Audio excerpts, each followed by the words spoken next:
మదిపాడు పోలీసులు RGV den దగ్గరికి వచ్చిన తర్వాత 2 days మీరు కనిపించలేదు సార్. సినిమా షూటింగ్ 2 days అని ఎలా చెప్తున్నారు? మీరు కనిపించలేదు. వాళ్ళు ఉన్నది 2 గంటలు. ఇప్పుడే చెప్పా 3 సార్లు. ఒక 2 days బ్యాక్ వరకు కూడా మద్దిపాడు పోలీసులు హైదరాబాద్ లో ఉన్నారు సార్. అక్కడ మీరు చెప్పారా? తెలుసు సార్, నా దగ్గర ఉంది సార్, ప్రూఫ్ ఉంది. చూపించండి ఇప్పుడే. ఆయన పేరు నోట్ చేసుకోండి. నా పేరు మధు సార్, మహాన్యూస్ లో పనిచేస్తాను. మీరు పోలీస్ ఆఫీసర్ 2 రోజుల నుంచి మేము గాలిస్తున్నాం అన్న వీడియో మీరు చూపిస్తే కనుక సార్ నేను మీకు ₹1,00,000 ఇస్తాను ఇమీడియట్ గా. చూసుకోండి రండి సార్. ఈ ప్రెస్ మీట్ అయిపోయిన తర్వాత మీకు ఆడియో వినిపిస్తాను సార్.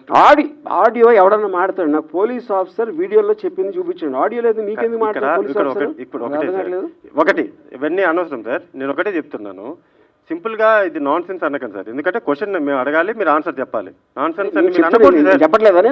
నేను కాదు, మీరు ఇక్కడ కూర్చుని మీరు వాళ్ళు చెప్పారు 2 రోజులు ఉన్నారన్నారు. 2 రోజులు 2 రోజులు కాదు, 3 రోజులు సార్, 1 day వాట్ ఎవర్. నేను ప్రూఫ్ అడుగుతున్నా. అదే సార్ నేను అడిగింది. పోలీసులు చూపించకుండా ఊరికే మాట్లాడద్దు, అది నేను చెప్పేది. ఓకే, సినిమా షూటింగ్ అని చెప్పారు కదా సార్, సినిమా షూటింగ్కి వెళ్ళామని చెప్పారు. ఏ సినిమా సార్? ఏం సినిమా మీకు ఎందుకు చెప్పాలండి? ఇప్పుడు ఎందుకని పిలిచారు? కాదు అసలు నువ్వు పోలీస్ మీరు పిలిచారు కాబట్టి మేము వచ్చాం sir. I don't want to talk. మీ సమాధానం లేనప్పుడు ఇంకా ఇలానే నేను మీకు చెప్పను. ఇప్పుడు ఒకటే నేను ఇందాక ఒక చాలా ఇంపార్టెంట్ పాయింట్ చెప్పాను. 2 people ఆర్ మోస్ట్ ఇంపార్టెంట్ ఇక్కడ. పోలీసులకి they have every right to ask. ఏం అడగాలి?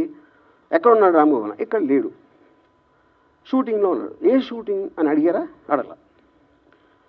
ఎక్కడ ఏ ప్రాంతంలో జరుగుతుంది అన్నారా? అడగల. అరెస్ట్ చేయడానికి వచ్చాము అన్నారా? అనలేదు. మేము గాలింపు పెడుతున్నాం అన్నారా? అనలేదు.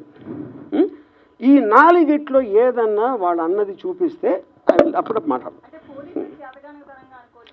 చేతగాని తను కానీ వాళ్ళు చెప్పలేదండి, అరెస్ట్ చేయడానికి వచ్చామని చెప్పలేదండి. చేతగాని అరే యార్, వాళ్ళు ఎందుకు వచ్చారో మీరు వాళ్ళని అడుగుతారా, నన్ను అడుగుతారా? అరే ఏం అట్లా కాదండి. సరే ఓకే, వదిలేసేయండి. మామూలుగా ఇన్ జనరల్ గా పోలీసులు అనేటువంటి వాళ్ళు మన ఇళ్ళ మీద కానీ ఎక్కడికైనా వచ్చినట్లయితే అది చాలా ప్రెస్టేజ్ క్వశ్చన్. ప్రతి ఒక్కళ్ళు కూడాను అవమానపడతారు, పోలీసులు వచ్చారు వాళ్ళ ఇంటికి అని. మీ ఆఫీస్ ముందు ఒక 4 గంటలు దాదాపు 2 గంటలో 4 గంటలో మీ ఇంటి ముందుకు వచ్చేసి వాళ్ళ ఆఫీస్ ముందుకు వచ్చేసినప్పుడు మీరు ఎందుకు వచ్చారు, నా పరువు తీసే హక్కు మీకేముంది అనేటువంటిది మీరేమైనా చేశారా? మీరేమైనా దానికి నేను చెప్తున్నా అది కమ్యూనికేషన్ జరిగిందని చెప్పాను కదా. ఆల్రెడీ నాకు వాళ్ళు వచ్చి నోటీస్ ఇచ్చారు కదా. మా ఇద్దరి మధ్య కమ్యూనికేషన్ ఉంది కదా. ఉన్న తర్వాత వాళ్ళు వచ్చారు, అప్పుడు నేను లేను. తర్వాత వాళ్ళు వెళ్ళిపోయారు. వెళ్ళిపోయిన తర్వాత ఇంతవరకు వాళ్ళు నాకు కమ్యూనికేట్ చేయలేదు నాతో ఇంతవరకు.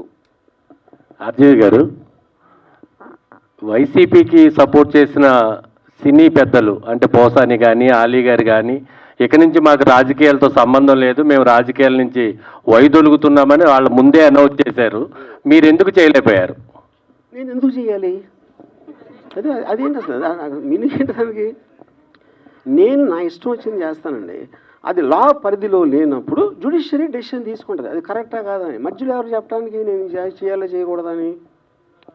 సార్ హర్జీ గారు, నేను వెంకట్ ఎన్టీవీ సార్.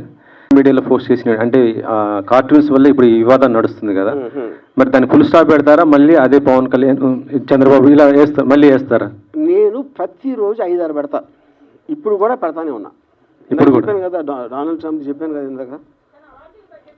అంటే గతంలో నేను పొలిటికల్ నుంచి తప్పుకున్నాను అని 6 నెలల క్రితం వ్యూహం రిలీజ్కు ముందు చెప్పాను. ఆ రోజు నుంచి ఇంతవరకు నేను ఒక ట్వీట్ కూడా పెట్టలేదు.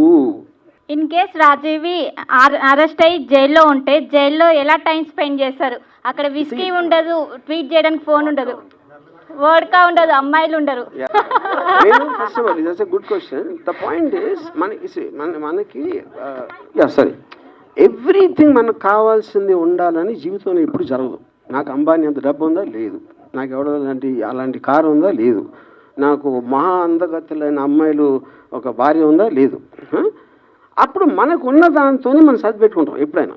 అందులో ఒక సడన్గా ఒకవేళ కోవిడ్ వస్తుంది, దానికి సరిపెట్టుకోవాలి. ఇంకోటి ఏదో వస్తుంది, దానికి సరిపెట్టుకోవాలి. అలాగప్పుడు ఈ కేసు అన్న ఏదన్నా నాకు అలాంటి పరిస్థితి వస్తే నేను ఎప్పుడు అడాప్ట్ అవుతాను. నా లైఫ్లో నాకున్న నేచరు అడాప్ట్ అవుతాను. అప్పుడు నేను అక్కడ క్రిమినల్స్తో కలిసి నెక్స్ట్ 1 year సంబంధించి 4-5 కథలు రెడీ చేసుకుని వస్తాను. సార్ ఇప్పుడు ఏ సంఘటన జరిగినా సరే దాని మీద ఒక సినిమా తీసేస్తారు. ఈ 10 రోజుల నుంచి జరిగిన దాని మీద ఏమన్నా ఒక సినిమా తీసే ఆలోచన ఉందా? సార్ ఇప్పుడు మీడియా తీసిన సినిమా కన్నా గొప్ప సినిమా తీసే టాలెంట్ నా దగ్గర లేదు, నేను ఒప్పుకుంటున్నా. నేను నథింగ్. వాళ్ళు రాజమౌళి అయితే నేను రామగోపాలరావు.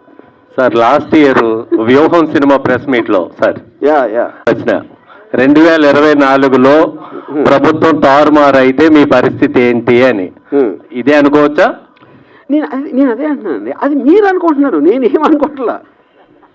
ఇప్పుడు ఇక్కడ సింపుల్ థింగ్ అండి, లాజికల్గా ఆలోచించండి. ఒక నోటీస్ వచ్చింది, అయిపోయింది, వాళ్ళు వచ్చారు, వెళ్ళిపోయి, ఎంతకన్నా ఏమీ జరగలేదు కదా. అప్పుడు నాకు ఏమైనట్టు మీ ఉద్దేశం? మీరు మీడియా చూసి అరే భయపడి వణికిపోతున్నాడు, మంచం కింద ఉన్నాడు, భయపడి కలకట్ట అన్ని మీరు అనుకుంటున్నారు. అది అక్కడ ఏమీ జరగలేదు కదా. ఇప్పుడు ఎవరైనా పోలీసులు చూపించండి, పోలీసులు కోట్ చేస్తే ఎవరన్నా చెప్పగలుగుతారా? అది నిజం కాబట్టి చెప్పగలుగుతాను. నేను ఒక ఇన్స్టిట్యూషన్ ఆఫ్ ద గవర్నమెంట్ని నేను డైరెక్ట్గా కోట్ చేస్తా. ఇంతవరకు వాళ్ళని అరెస్ట్ చేయడం నాకు చెప్పలేదు, ఎవరికి చెప్పలేదు.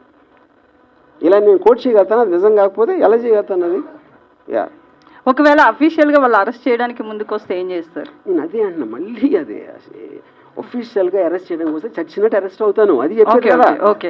అయితే ఒకటి మాజీ సీఎం జగన్ కావచ్చు, లేదా మాజీ మంత్రులు కావచ్చు, ఎవరైనా ఈ వారం 10 రోజులుగా మీకు ఎవరైనా టచ్ లోకి వచ్చారా? సానుభూతి తెలపడం కావచ్చు? ఎవ్వరు రాలేదు.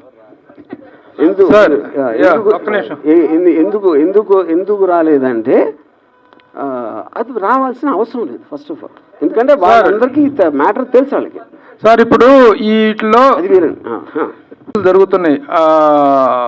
బోరుగడ్డ అనిల్ అని, శ్రీరెడ్డి మీద కానీ, పోసాని కృష్ణమురళి కానీ, సజ్జల భార్గవ్ వర్ర, వీళ్ళందరూ చాలా ఫిల్తీ లాంగ్వేజ్ వాడారు, చాలా దారుణమైన భాష వాడారు. కానీ రామ్ గోపాల్ వర్మ భాష ఎప్పుడూ వాడలేదు. యాజ్ ఓన్లీ పోస్టెడ్ అనేటువంటి ఒక సెటరికల్గా పోస్టులు వేసాడే తప్ప ఇలాంటి ఫిల్తీ లాంగ్వేజ్ వాడలేదు. ఆయన అరెస్ట్ చేయటం అనేటువంటిది అంత ఇది కాదు అనేటువంటిది, ఆయన మీద చర్య తీసుకోవటం అనేది అంత కరెక్ట్ కాదనేటువంటి ఒక సాఫ్ట్ కార్నర్ సానుభూతి మీ మీద ఉంది. How do you take that? First of all అది వాళ్ళు ఎవరైతే మీరు పేర్లు చెప్పారో వాళ్ళు మాట్లాడుతున్నది కేసు కాదు కూడా నాకు తెలియదు. ఎందుకంటే అది రెటారిక్ కిందకు వస్తుంది నాకు తెలిసి. అంటే ఒక ఫర్ ఎగ్జాంపుల్ నన్ను చంపితే ₹1,00,00,000 ఇస్తాను ఒక ఆయన ఎవడో అన్నాడు, నా పేరు మర్చిపోయాను. ఇప్పుడు అంత డైరెక్ట్గా కాంట్రాక్ట్ కిల్లింగ్ మర్డర్ చేయమని ఆఫర్ ఇచ్చిన అతని మీద కేసు ఏముంది? వి కంప్లైంట్ బట్ నథింగ్ హ్యాపెన్. ఎందుకంటే టీవీలో కూర్చుని చెప్పటానికి ఏ భాష, ఇవాళ భాష ఎవరు వాడట్లేదు, బూత్ మాటలు ప్రతి లీడర్ వాడుతున్నాడు. మినిస్టర్ పోస్ట్లో ఉన్నవాళ్ళు బూతులు మాడారు, పోలీసులను తిడతారు, వాళ్ళని చేస్తారు. అసలు ఎవరు చూసిన ఇంగిత జ్ఞానం లేకుండా కూడా తిడతారు. వాళ్ళందరి మీద కేసులు ఉన్నాయా? ఎక్కడ లేవు కదా. అంటే అదే నేను చెప్పింది, ఫస్ట్ నేను వచ్చి చెప్పింది ఆ లాస్ అనేది క్లారిటీ లేనందుకు ఇది జరుగుతుంది. ఎవరికి తెలియదు దాని మళ్ళీ ఎలా దాన్ని ఏం చేయాలి, కంట్రోల్ చేయాలా, కేసు పెట్టాలా, ఏం చేయాలి అనేది తెలియదు ఎవరికి. అది అంటే ఫైనల్గా ఇది రామ్ గోపాల్ వర్మకి జరుగుతున్న లవ్ స్టోరీ, ఇందులో మీడియా ఇన్వాల్వ్ అవ్వద్దు అనేది మీరు కోరుకుంటున్నారా? ఎట్లా ఫైనల్? పోలీస్ వారు వాళ్ళది చేస్తున్నారు, నేను చేసుకుంటున్నా. మీరు మధ్యలో వచ్చి మీరు సినిమా తీశారు, అది నేను చెప్పేది. పోలీసులు తీయలేదు, నేను తీయలేదు సినిమా ఇక్కడ. సార్ వర్మ గారు, మీ నెక్స్ట్ సినిమా కోసం అందరు కూడా వెయిట్ చేస్తున్న పరిస్థితి. మరి నెక్స్ట్ ప్రాజెక్ట్ ఎప్పుడు రాబోతుంది? ఎలాంటి ప్రాజెక్ట్ అనుకుంటున్నారు? ఆల్రెడీ 2 సినిమాలు అయిపోయినాయి. ఒకటి సారీ అని ఒక థ్రిల్లర్ ఉంది, దాని తర్వాత రష్ అని ఒక మోటార్ స్పోర్ట్స్ యాక్షన్ ఫిల్మ్ ఉంది. 2 ఆల్మోస్ట్ రెడీ అయిపోతున్నాయి. Okay done.